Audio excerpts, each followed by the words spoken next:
Salwete Discipuli. Okay, the next time we meet, there's going to be a 10 in 8 drill instead of a 10 in 10. So the max you will be able to get on this is 10 out of 10 points, but you have to accomplish it in 8 minutes instead of 10 minutes. I know it doesn't sound as cool, but this is what I've decided we're going to do. It's going to change in another way as well. You can get burned on this.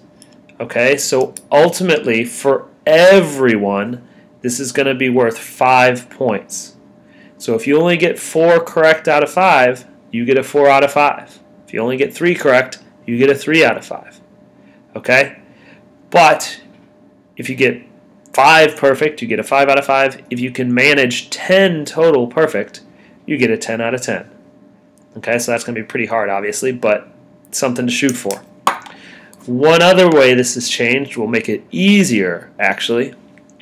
If you do not identify something that is subjunctive as subjunctive, or if you miss the tense, you can still get half credit for it as long as the subject and the voice are correct. Okay, so like I've said a bazillion times, nail the subject, nail the voice. Okay, that's the important stuff. You do that, you can at least get half credit, even if you miss subjunctive or tense. Alright, let's get some practice. The verbs you need to know for this drill are rogo, which means ask, wenio, which means come, capio, which means capture, and a word that looks a lot like it, but is different, cupio, which means want or desire. Since this one is o-are, it's first conjugation. I-o-ire is fourth conjugation. I-o-ura is third conjugation I stem. And there we have I-o-ura, third conjugation I stem again. Okay? Here are your 10 practice ones. I recommend that you go ahead and pause this and try those 10, and then unpause it and listen to my explanation. So go ahead and pause it now. Alright, welcome back. So let's take a look. Number 1, rogatum esse. Okay, the first thing I note is it's a two-parter.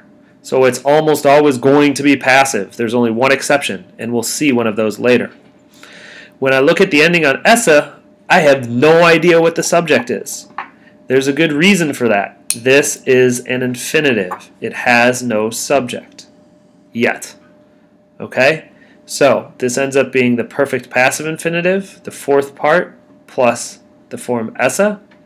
So this is to have been asked. Alright, number 2. I am definitely going to isolate my ending here, mus. Alright, 2 things. That tells me the subject is we, and it tells me that this is active. Alright, and over here I'll notice I have venire, the second part. So this is our imperfect subjunctive. So this would be we were coming subjunctive. Number 3, two-parter. So I should be thinking passive. Okay? I'm going to look over here and I'm going to ask myself, what's the subject? I have no idea. That's because it's an infinitive. Right? There's no ending on here to tell you what the subject is. Now that I realize it's infinitive, I'm going to look over here and I see a you are. Uh-oh. That's our future active infinitive. This is the only instance where a two-parter is going to be active voice. So, to be about to capture. To be about to capture. Number 4, kupi wissa. I'm going to look at my ending here and I'm going to say, hey, what's the subject? I have no idea. Of course I don't, because guess what? We're looking at another infinitive. Incidentally, have you noticed a theme for these 10? Alright, so this is an infinitive. It has the isse, that's a perfect active infinitive. To have wanted. Number 5, kupi wissetis. I'm going to highlight the tis. Alright, that tells me 2 things. The subject is y'all, and this is active voice. Okay, so y'all, and then I see the isse. Y'all had wanted, subjunctive. Number 6.